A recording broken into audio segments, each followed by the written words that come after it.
on New to You, Japanese pop culture, anime, Cowboy Bebop.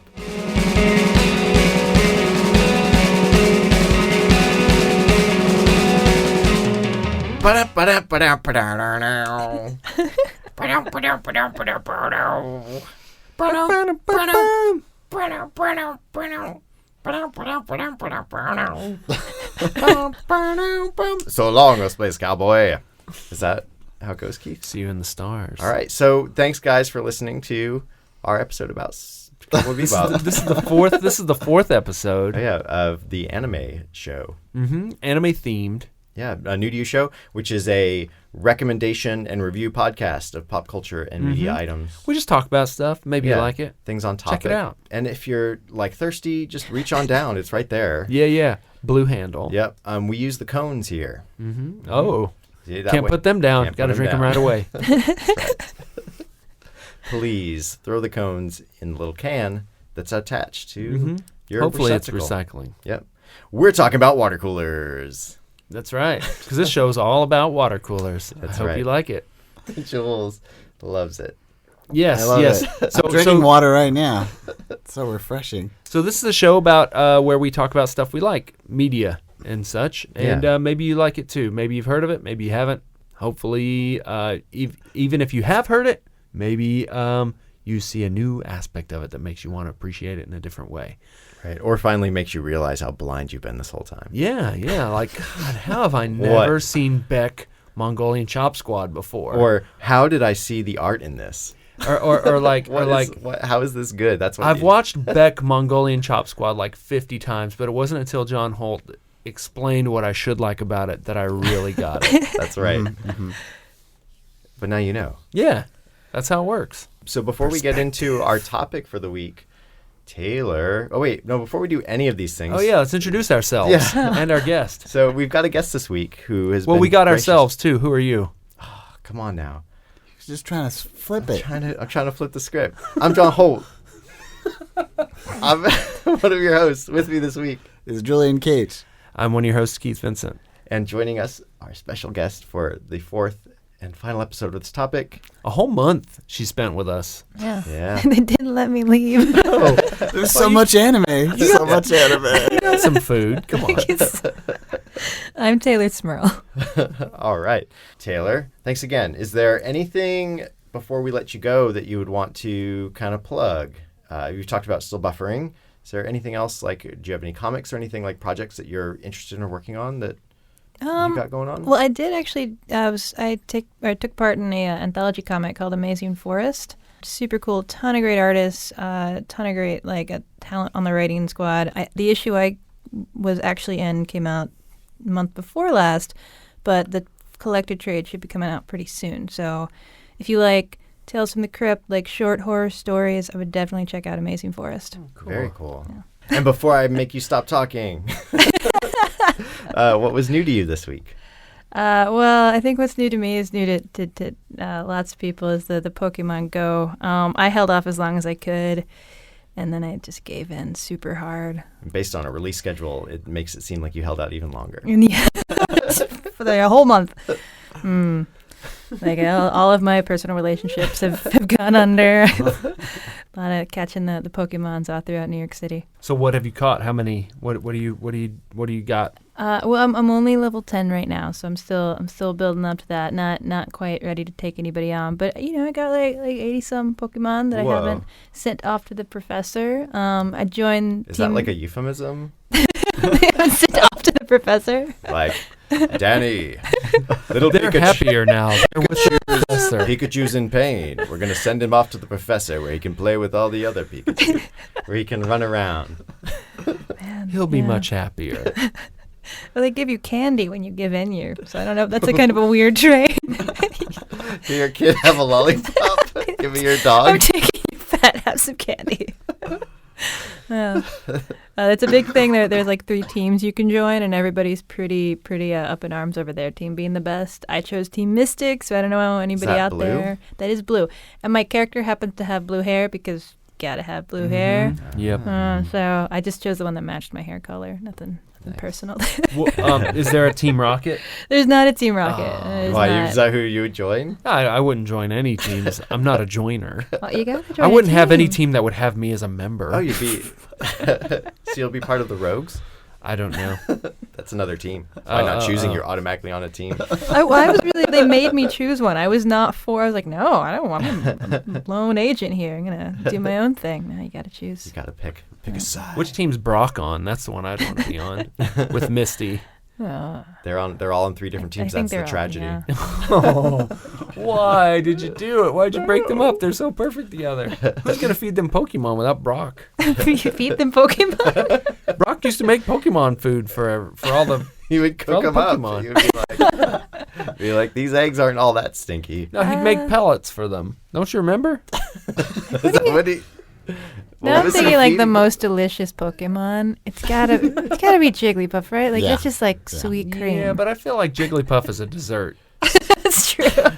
Yeah. If I had like a Hitman Chomp, Hitman Lee, which is the When one. you eat that, he's like beef jerky, though. No. You just gotta like it's like you get them young, gotta marinate like a lamb. I think like Snorlax. He's like veal. No way. Snorlax is like cholesterol, all cholesterol. That's like maybe foie gras from Yeah.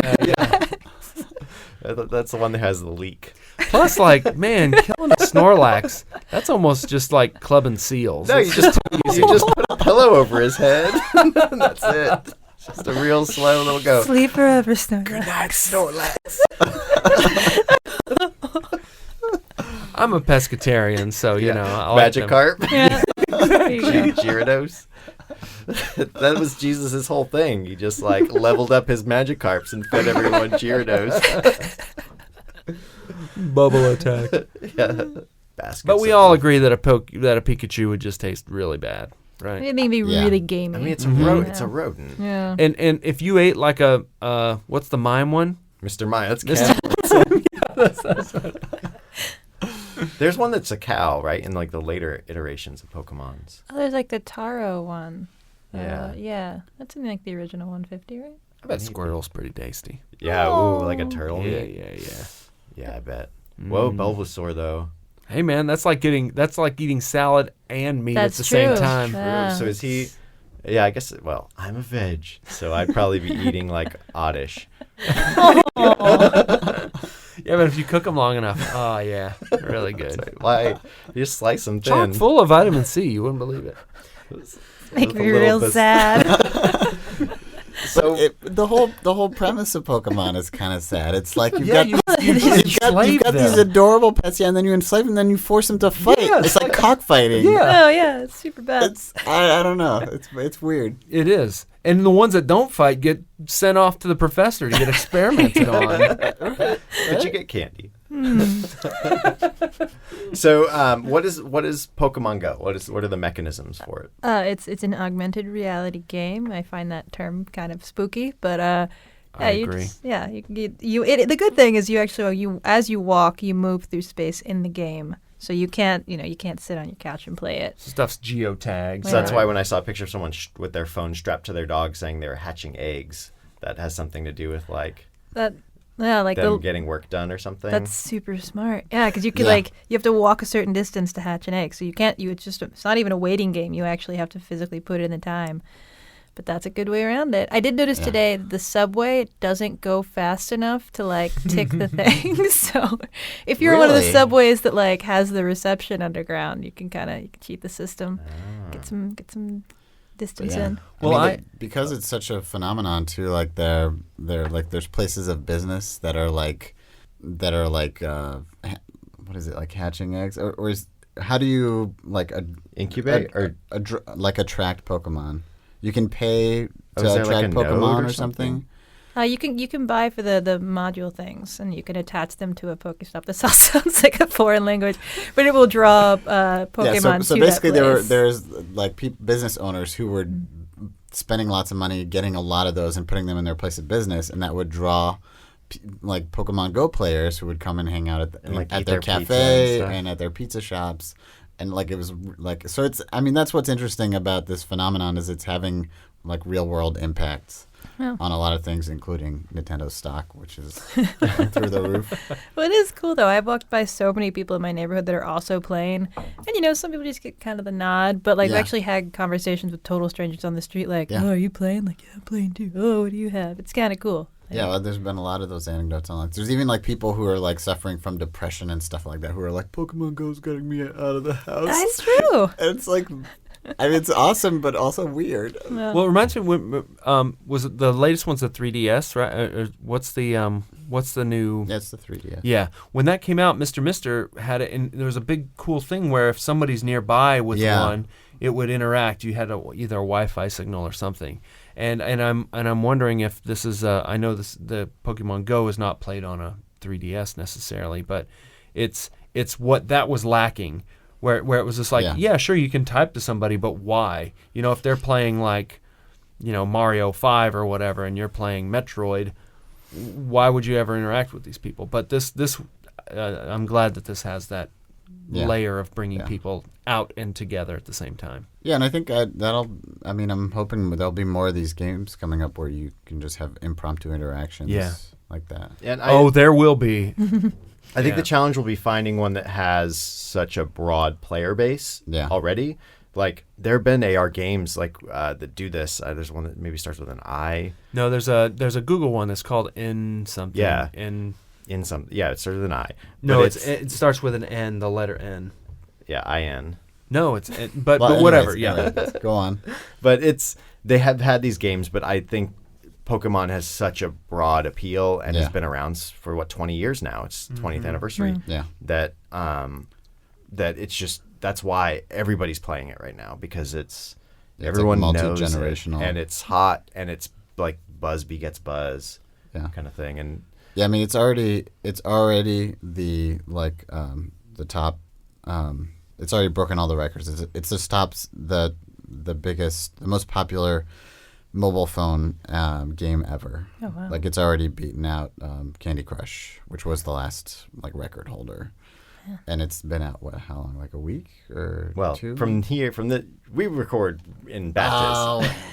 In the short time. In the short time they came out, like within a week, it blasted. Yeah, I downloaded it and I didn't sign in. Because they've changed it, but I think initially they were like, if you want to sign in with Google, we're gonna look at all this stuff, and I was like, nah. Yeah. So the Google game is called the Google game is called Ingress, and you were right. It starts with an N, INGRESS. It's been out for a while, and it's also a geotagging team-based game. I think it has like bases and stuff that you attack, which is kind of. And you can drive like down the interstate and like attack bases and stuff while you're driving and stuff. What do you hope? Like, what do you like about it the most, and what do you hope they do next with it? Like, what would keep you playing it? I guess. I mean, I know one thing that was talked about was it's going to soon be a trading mechanism, so you'll actually be able to trade with other players. I like the social aspect a lot. I used to be more of a gamer than I am now, and this is kind of cool because it's so social, and I think pushing that to make it even more so is kind of the scary part of it, for sure. I mean, I could see how that could go wrong in lots of ways, but for me, that's what I really like. Yeah. I like that my friends all play, that we can play with each other, we can start gyms together. Like, that's super cool. Yeah, I'm excited because they're talking about these chips.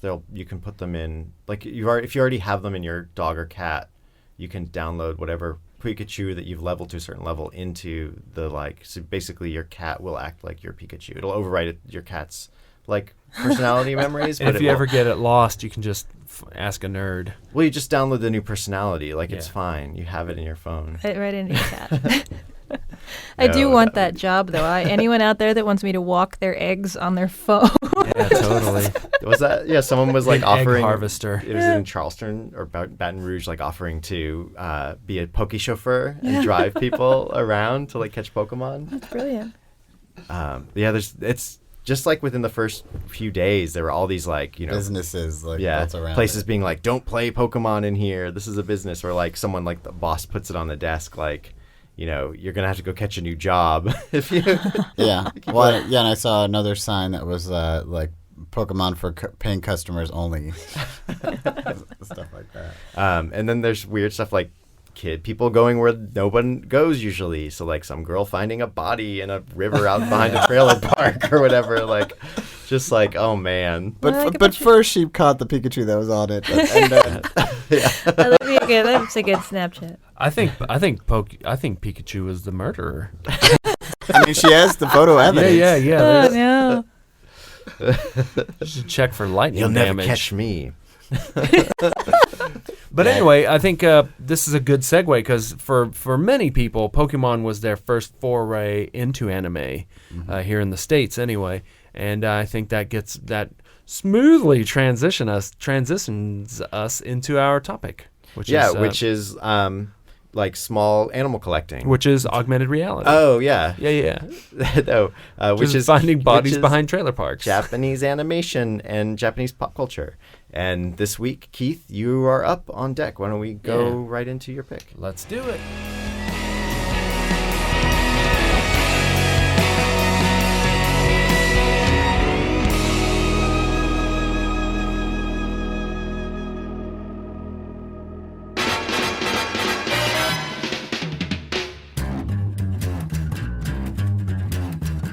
I think it's time to blow this scene.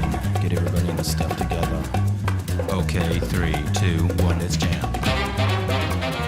I'm going to let y'all behind the curtain. Sometimes we discuss what our topics are going to be in advance, so we kind of have an idea of like, yeah, could I find something with that topic of like the best licorice flavors? No.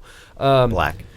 But in this case, we were discussing. We grew up in a time where a lot of people that we know were all influenced at the same time by stuff from Japan. And we actually discussed this in previous episodes, but we decided to dedicate a whole kind of mini-series to it. As we were discussing it, I was just like, oh yeah, we could do this one or this one or this one. And then it kind of became just like, no, we kind of all landed on like animation as opposed to, I was going to do some bands. There were a couple that I believe are worth mentioning. I was really going to maybe discuss the Pizzicato 5 or Chibomato.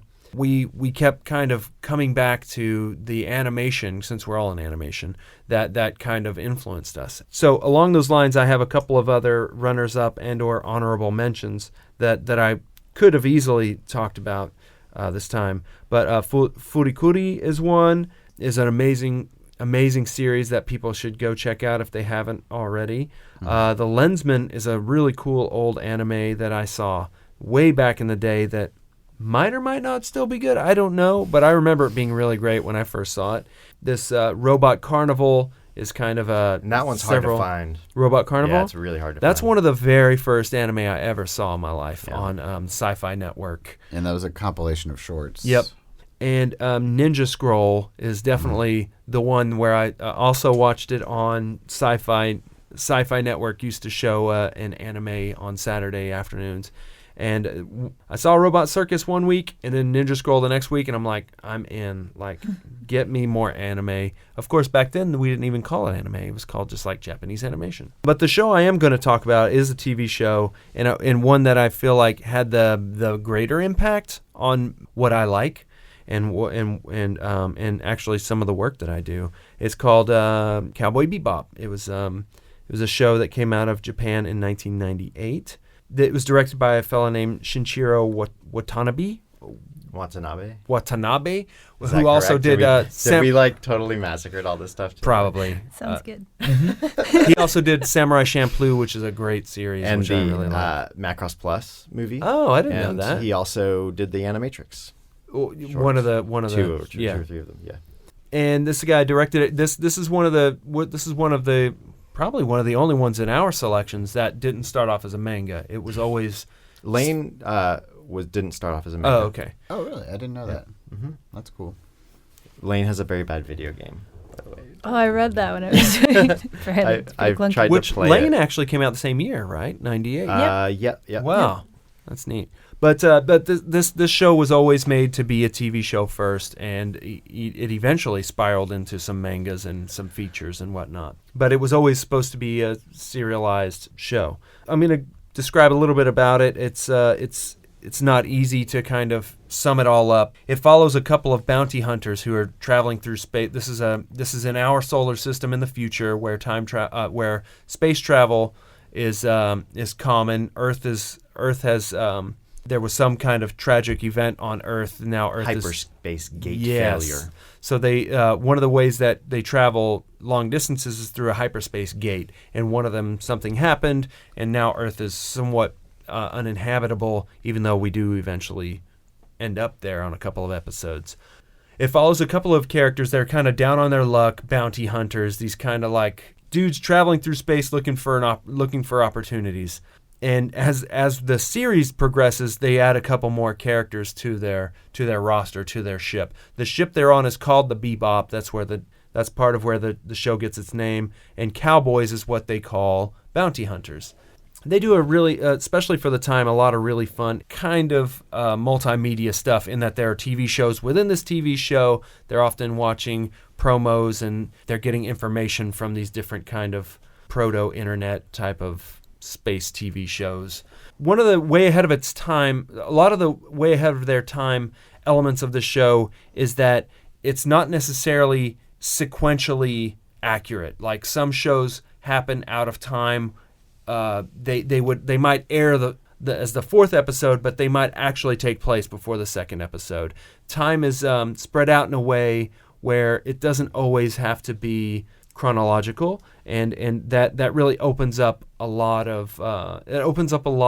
as far as making new shows, new movies and stuff to insert in those gaps. You know, from show to show, you don't know how much time has passed, if any. You don't know if, other than the introduction of new characters, you don't really have any markers that would indicate that X amount of time has passed, which is really neat, and it makes it a really fun show that you can just jump in at any episode and watch. There are a few arcing elements that will, if you watch the entire series, there you do see that there is an ongoing arc. But what's really special is that this show is all style. It created its own it uses its own language. There's fun lingo in it. Visually, it's amazing. We talked last week about a show that has so much music integrated into it. But this Cowboy Bebop specifically is so inspired by and is driven by so much music. In fact, a lot of the names of the episodes are based off of like musical terms, recording sessions, and things like this. And there are specific themes in shows where the music affects the whole, is kind of tied into the whole episode. In that there'll be a show called Martian Blues or something like that, and the whole episode will have cool old blues music in it, composed by a great composer named Yoko Kanno. I don't know. Yoko Kanno, I'm going to call it. Let's face it, has done one of the greatest theme songs of all time. Like of any TV show, of any genre, whatever. The song Tank that opens up Cowboy Bebop is, certainly in my opinion, one of the most iconic ever. Yeah, and really sets the tone for the series. Yep. Like genre blending. It's a show that takes place in outer space, but it's often got a lot of cowboy themes. There are episodes that are all based on old blaxploitation themes. There are shows that are based on old Bruce Lee movies. This is a show that wears its influences on its sleeve, but does it in a very tasteful way. So it follows this character named Spike Spiegel, who, as John was mentioning in the last episode about the archetypal characters that have a lot of untapped potential that we suspect, but we have not yet seen. This is definitely the case with Spike. Well, I would point in there, Spike's maybe more parallel to Rei or Ryosuke. I don't know. In Beck, in that you have a character who he has talents and abilities, and he's like he's at a certain level already, and so that's sort of a given. So now it's just like he needs to keep his shit together and keep applying those abilities to move forward. Like that's his challenge. Yeah. It's a little bit different. Like Spike's, I think, like he's peaked, and it's more about when is he gonna like pull out all the stuff? When's he gonna take the weights off his legs and show you how high he can jump, kind of thing. Like that's kind of what he's got going on. But the pacing, everything about the show is just very. Since the show's come out, there have been a couple shows that I feel like are along the same lines as far as pacing and using these original concepts. But when it first came out, as far as I know, there was nothing like it. The only thing I could get close to is, remember the show called I think it was called The Search for the Golden Monkey. Do you remember this? It was an action adventure show on network TV back in the days. But it was the same kind of like Indiana Jones type of guy who it just never really works out, and he's just kind of surviving. Was it live action or was it? It was a TV show. Curse of the Jade Monkey, I think. Well, I'll find it out when someone else is talking. But the characters in the show, everything just feels so lived in. There's a pacing to it that just feels like, wow, space travel could be really boring, you know? And the show that I feel like really took the most from this and kind of took it to a new level is Firefly from it's a live action show. Firefly, I think, is it J.J. Abrams did that? Joss Whedon. Joss Whedon, thank you. Yes, I always confuse the two. Yeah, that was what struck me because I hadn't watched it since I'd watched Firefly. Yeah, and I hadn't made the connection. But now rewatching Cowboy Bebop, I was like, oh wow, like so much. Firefly took so much from this, Yeah. or I don't know if They're did tapping it on the same well. Yeah, I don't know if it was on purpose, but there's a vibe there that is very reminiscent. The same way they handle time when you don't really know how much time has passed between episodes. I think a lot of that's the same. The show is full of action. It started off as like a Bandai, the toy company, were the first ones to say like, hey, make this show, but just make sure there's a bunch of spaceships in it. We're cool. and so when the show started, John can correct me on this, but as I read it, as the show continued, as people started to see what the show was going to be, they were like, oh, well, this isn't really what we had in mind, but go with it. This is great. This is a great show. Well, yeah. So more that it was sort of like Bandai Toy was like, yeah, no, this isn't what we signed on for. And so then it was crisis time. Bandai Visual jumped in and said, we'll fund it. We'll make it keep going. So it was sort of like the product team was who had given them indirect information, jumped ship, and Bandai Visual came in and saved the show and kept it going. Yeah. But talk about a lot of good shows to me. A lot of things that I become drawn to create these worlds or universes where I'm like, yeah, I want to be there. This show definitely has that, like, just really great world building. Mm-hmm. I don't know if I necessarily want to be there in a lot of these places, but it has become so concrete that I know enough about it that I just want to watch them anyway. There's just tons and tons of really great writing in this, in that it's a lot about the characters and them having to deal with living on the same spaceship together, resource management, fighting for the same bounty in a lot of cases. There's just a lot of growing pains of this small family coming together. Spike Spiegel, the main character, is definitely influenced by Lupin III. If you've ever seen any of the old Lupin III shows, he's definitely a throwback to that. This kind of and Lupin's kind of a similar character in that he has at any minute he can take control of the situation in any situation he's in, but for some reason he just doesn't care enough to, and that's kind of almost the same situation with Spike. Yeah, it's more of like their struggle is more existential. Yeah, exactly. Right. It's just like motivation. Dream. Yeah. Which plays out really nice. In the dynamic of the other characters, and when they're like, dude, we have $2 left and we're about to run out of fuel. He's like, fine, I'll go get a job. Yeah. And that's when he has to get into action, and I love it. The design of this show is one of the best. Yeah. Honestly, I never really cared for the design of Faye, and especially her outfits. I always thought was really weird. But other than her, I think so much of the show is just like so awesomely designed. There was always something weird about is she wearing a hair tie? I couldn't figure out, it was like a bow or whatever, but her hair didn't make sense to me. But one of the other things that I'm going to turn this over to everybody. I have not said enough about this show. It's great. I've been rambling, but one of the interesting things that, having done what little research I did on it, is to know that two of the main driving forces of this show are ladies, which is not common, especially in anime or in cartoons at all. One of the head writers, lady named Kiko Nobumoto, is a lady, as one of the head writers. Yes, she is. Yeah, and the musician who I mentioned, Yoko Kanno, is a lady as well. Which again, I don't know if that plays off on the screen, but I just think that's this show definitely has some stuff in it that most shows don't, and I'm hoping that had something to do with that. Musically, it's out of this world. So good job, Yoko Kanno. And I just love every script. I just love every show, every episode on it. Design-wise, the spaceships are also really, really, really neat looking.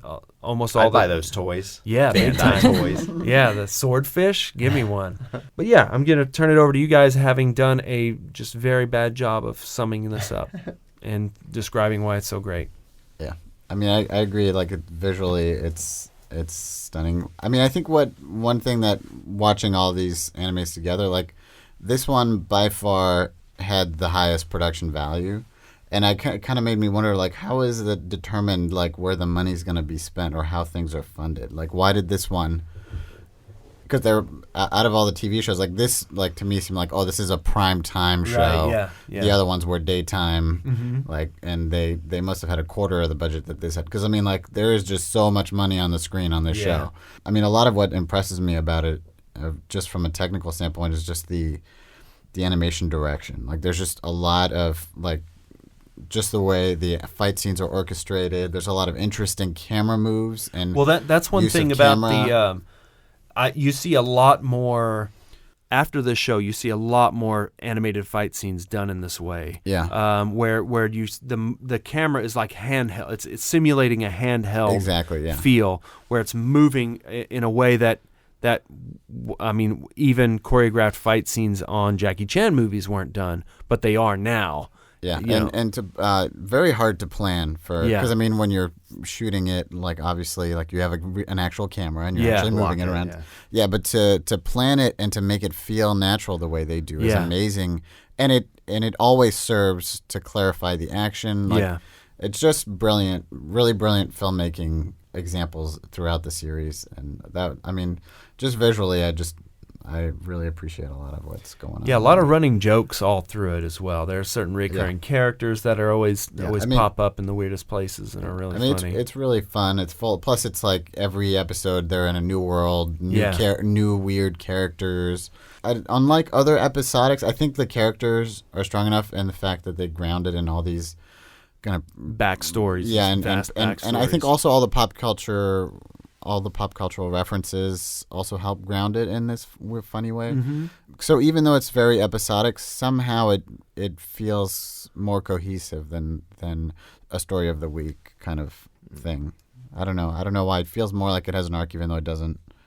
Or it kind of does, I guess. I think it's almost like X-Files, where you have it's an odd thing because it's an epilogue show. Yeah. Like this is a show that's like some crazy like mafia-esque like crazy story happened.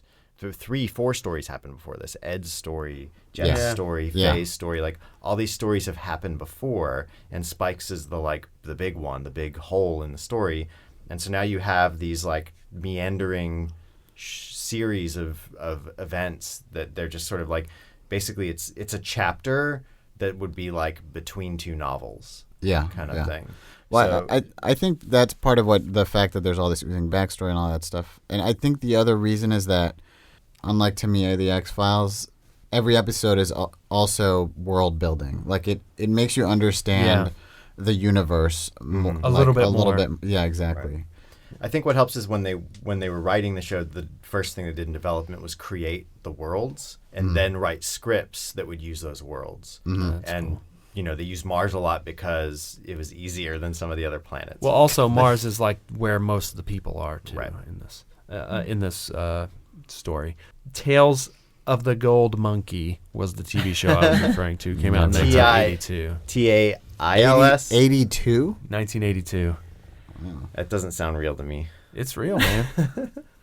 One thing that, the music is so huge in this, but when you're talking about the way the series progresses, I think it's a lot more like the way a song does variations on a theme, but kind of goes back to the same melody line than an episodic. Like leitmotif. Yeah. Like leitmotifs. Yeah. Like you have the same ideas kind of at the core of every episode, and each one is just a variation on those themes. So I do think that the music isn't just a beautiful aspect of it; it kind of informs the storytelling.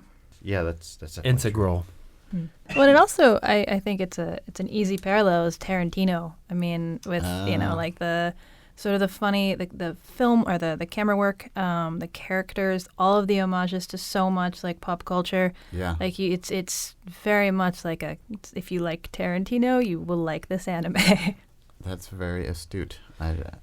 But sometimes you might like this anime and not like Tarantino at all. That's true. That's fair. I definitely think too, they were just playing. They built a really crazy world, and they're like, we can tell any story we want in this world. So we're gonna tell a horror story, like an alien on the ship story. We're gonna tell a haunted house story. Yep, we're gonna tell a classic noir. Mm-hmm. We're gonna tell a train robbery story. We're gonna tell like a Clint Eastwood. Yep. How many bullets are in my gun story. Like we're gonna tell all these different genres of tale inside a and there are sci-fi like space thing.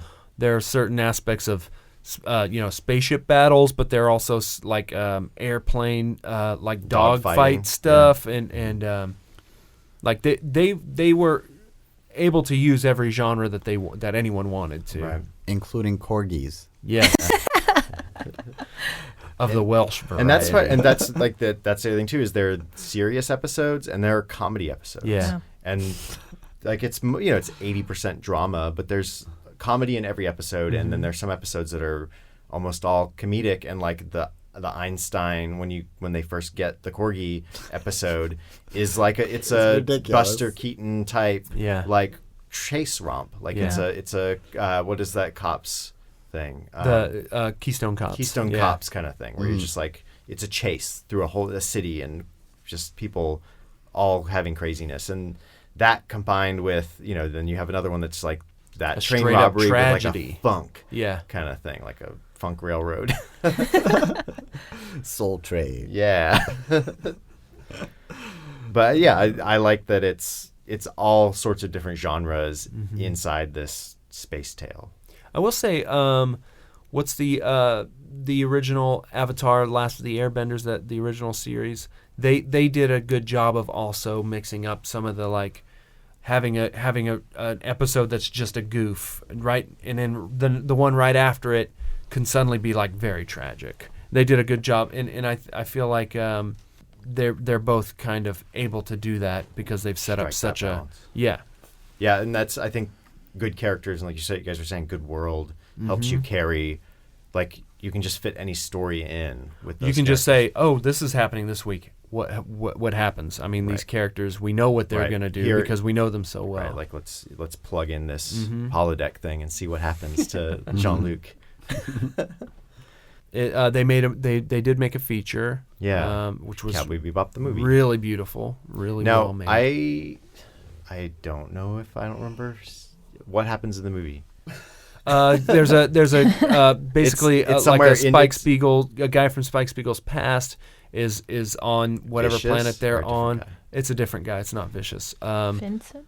Yeah, I think it is. Yeah, and he's got a Vin. Yeah. he's got a plot to kill a bunch of people like the Joker in Batman, and they got to stop him. Kind of like the bomber in the Andy episode. But they kind of have to, Spike has to kind of realize that like this guy might be better than me.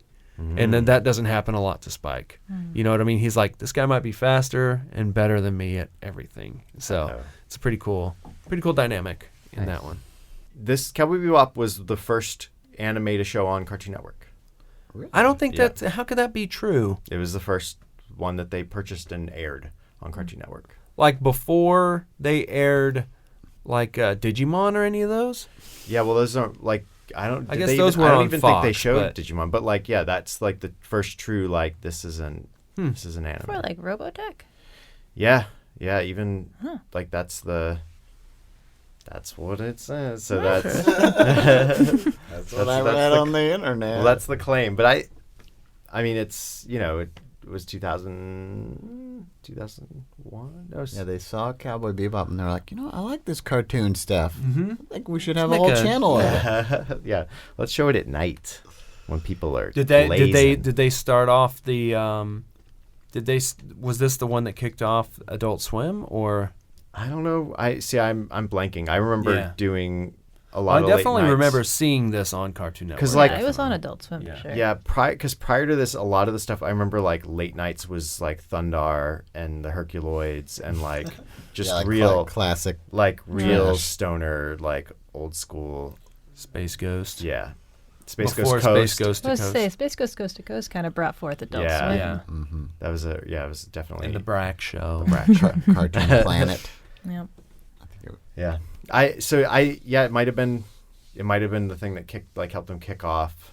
They started getting enough of a block to actually make Yeah. it something. Yeah. And Well, I miss the Herculoids. I'm just gonna say it. I liked Herculoids a lot. I miss the Herculoids. You can watch them on Boomerang. Tara, look out!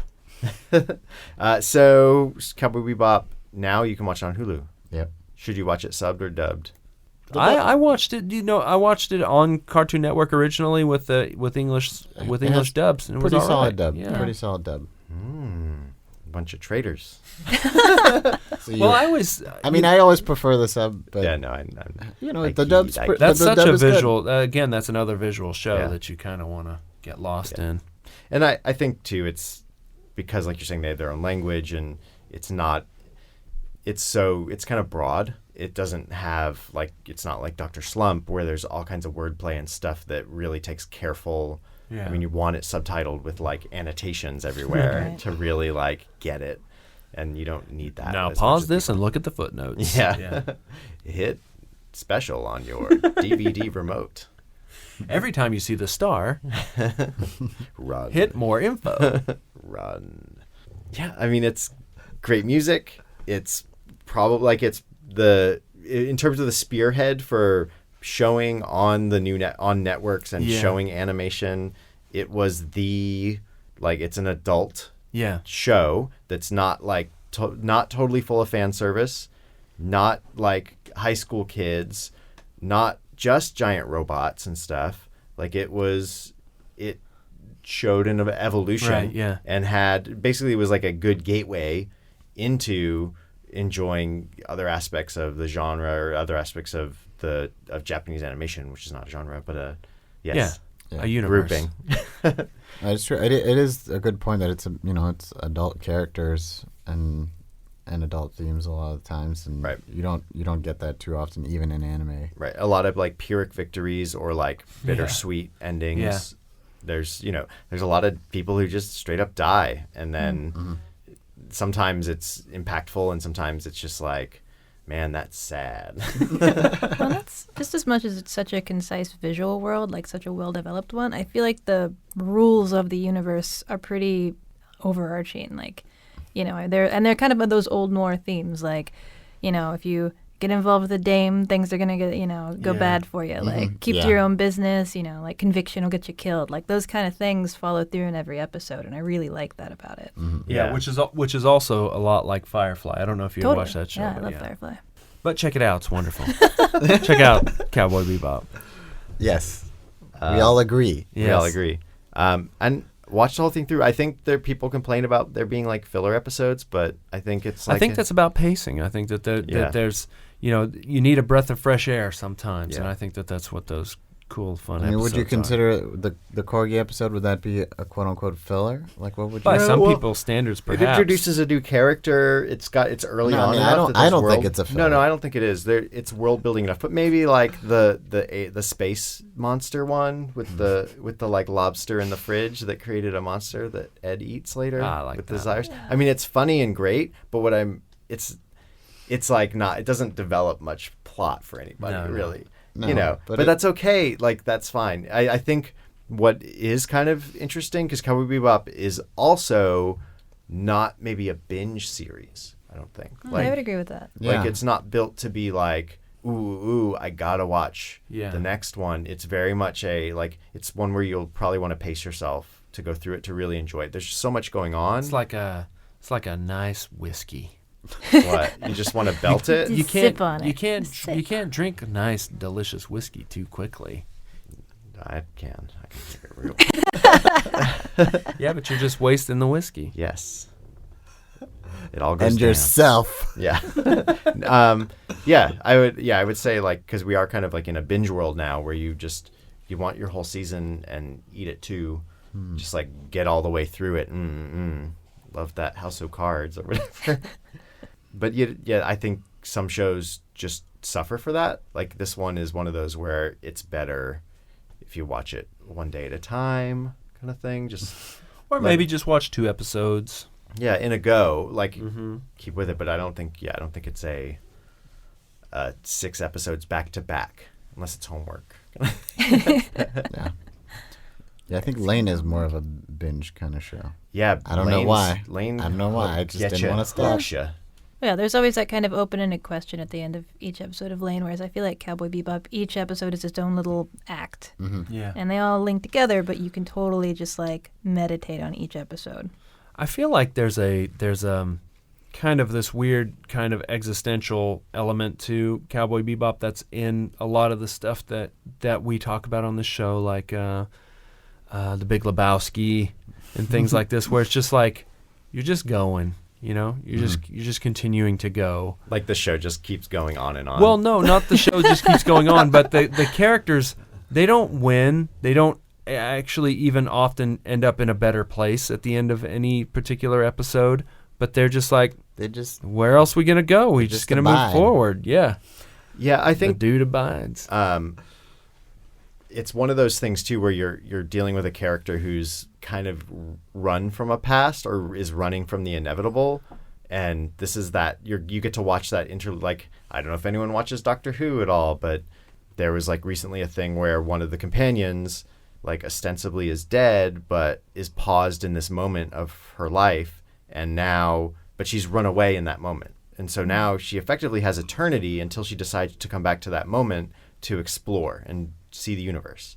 And so that's where Spike Spiegel is at, where he's in this pause point where this fate, whatever it may be, is there, his old past in the mafia or whatever. Everything's waiting for him. Everything's waiting for him. And so he's living in this bubble, this like dream world, and that's kind of like, it's the ride. The people who are there, he's not letting anything really annoy him, because it's all sort of like, it's lucid dreaming. Because he knows what real trouble's out there, so everything else is just trivial. And I do think time is a big like theme in this show. I mean, you have like the harmonica player that's like fallen out of time, but I think in a way a lot of these characters have kind of fallen out of time. And without spoiling anything, I think Spike's story, it's kind of like by the end he picks up exactly where his past left off and meets it. But I think it's almost like all just, this is all stuff that happened when he should have not been there at all. Right. It's like the whole show could have been a flash, like behind his eyes, imagining what could have been an occurrence on Owl Creek Bridge. Yeah. Like Jacob's Ladder situation. The Exorcist 2. Really? Is that what happens in that? Let me tell you, in the 5th grade, we read an occurrence on the Owl Creek Bridge, and we watched the like short film of it. It's like devastating. But isn't the short film it's a Twilight Zone episode, right? I'm not certain. It might possibly be, but man, it's like, way to mess up a bunch of kids in the 5th grade. Would you synopsisize it for us? Okay, well, so it starts off with this guy having been captured in the Civil War, and they're about to hang him because he was trying to flee the battlefield, and so they're gonna hang him as a deserter. Yeah. So what happens is when they hang him, the rope snaps, and he falls in the river, and he gets to escape, and he's trying to run back to the lady he loves. But it turns out the whole time, no, he was really being hanged. All that stuff was a vision. So at the end, it's just flashes. Yeah. Because all through the thing too, he's like, I can't breathe because I'm running too fast, and the whole it's like, man. Yeah. I remember that. Check it out. Yep. I also saw that as a kid. Yeah, it's terrible. Anyway, great story though. That's it. That's all I'm gonna say about whatever it's called, Cowboy Bebop. Cowboy Bebop. Yeah, I think The director really likes to put corgis and stuff. Mister likes to point that out. What else are there corgis in? I think they have them in Macross Plus might have corgis, and Animatrix might have a corgi. I'm not totally sure. Mister would tell me. He'll yell at me about it. Our buddy. He's like, yeah, they're corgis. Well, another show that he does, Samurai Champloo, is another one that plays with And weird, all the characters are time and corgis. stuff. Yeah, it's called Samurai Champloo. Samurai Corgi Blue. Yeah, Corploo. No, wait, did the same director do Space Dandy? That's the newer one. I don't know, but that show, I don't think it's the same director. Okay. But that show takes a lot from this whole genre, from that. All right. I'll look it up right now. Space Dandy. Well, it's certainly not on Watanabe's Wikipedia page. Directed by Watanabe.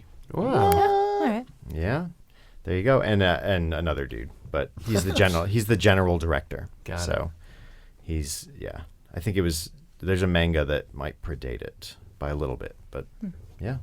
Cool. There you go. You got it. Hey, You got win. one. nice. So if you like that, you'll like this. You'll like Space Dandy too. But check out Cowboy Bebop on Hulu. And Space Dandy, maybe that's on Hulu too. If Maybe. not, Probably. Maybe. Go to Every other anime go is. to Pirates Bay. I watch And it tell 'em- illegally. Tell them Tartuga sent you. Or Show 'em whatever. the black Or spot. maybe like Crunchyroll. Isn't that how Oh, they yeah, do anime? yeah. All those things. YouTube. Mm-hmm. Also, check out Tales of the Gold Monkey. Yeah. Tales of the Gold Monkey. 1982. It was another show. It was like it's kind of influenced by all these old 40s like Humphrey Bogart movies where he's kind of running away from his Also past. has a cool dog. Yeah, and the dog was the coolest in that if he asked him a question, if he barked once, it meant yes, twice meant no. And he had an eye patch, Yep. the dog. This show looks great. It was a great show. I don't know why it only lasted like half a season. It probably cost a fortune. Well, and this actor was also in that, like, it was like a private eye duo, like brother and brother show, maybe? No, it's not the same guy. You're Oh, thinking it's totally of the same guy. Wings. No, You're you thinking think- of Wings. no, the Private Eye show that's the two brothers is Simon and Simon, and it's Oh, not he's him. not him? No. Oh. No, he was the one in Balky. He's the two guys, a No, cousin. come on. It's a different guy. But it was like that he drove an airplane. It's actually the show where Baloo is a pilot and he flies the airplane. Tailspin Yeah, is loosely based on this type of show, like kind of a Porco Rosso world where there's these dudes that just fly these airplanes to these cool different island getaways and they smuggle stuff and all this. And he's like a treasure hunter and he ends up, always getting into trouble and never actually ever getting the big payday he's hoping for. Nice. So I'm gonna next check week that we'll out. talk about. But show. then again, that show might be terrible because I saw it when I was like 7. So All right. Thanks, Keith, for yeah, thanks. bringing Oh, my Cowboy pleasure, Bebop. my That's a great pleasure. one.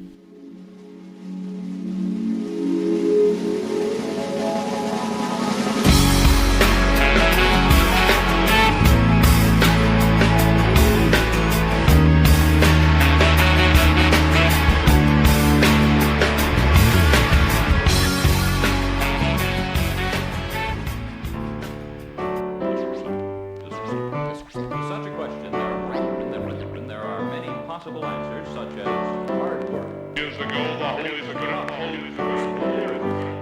Feel I'm alone in this. Hey, everybody. Thanks for sticking in for our 4th episode of Japanese animation. No. Thanks for sticking around for the 4th episode of Japanese pop culture anime discussion. We talked about Cowboy Bebop. We talked about Serial Experiments Lane. We talked about Dr. Slump. We talked about Beck, Mongolian Chop Squad. And now we're wrapped.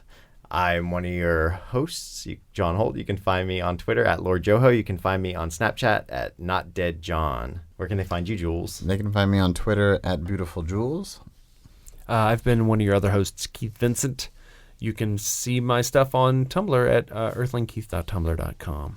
All right. And Taylor, thanks again for coming Yeah. out. It was Yeah. super nice to have you on. For like here. a whole month. Just coming back. Just living in the studio, Yeah, free yeah. rent. No, that's been great. Really awesome. No, thank you so much for having me. This has been super fun. And you can find me on my other podcast, Still Buffering. It's a teen advice podcast. And you can also find me on Tumblr, taylorsmurl.tumblr.com. All right. Yeah, check out her artwork. It's good stuff. Yeah, definitely. And where was your comic again? Oh, Amazing Forest. Cool. Should be at a comic book store near you. All right, gang. We'll put links to all the stuff we talked about this week, and you can see the previous week's episodes on the website at newtoyoushow.com. You can follow us on Twitter at newtoyoushow. You can leave us comments there on the website. You can do the same on YouTube because we have a YouTube channel. So just search for New to You Show on YouTube, and you should find it. Also, I don't know, rate and review on iTunes. why That's not? great. We're also in the Google Play Store.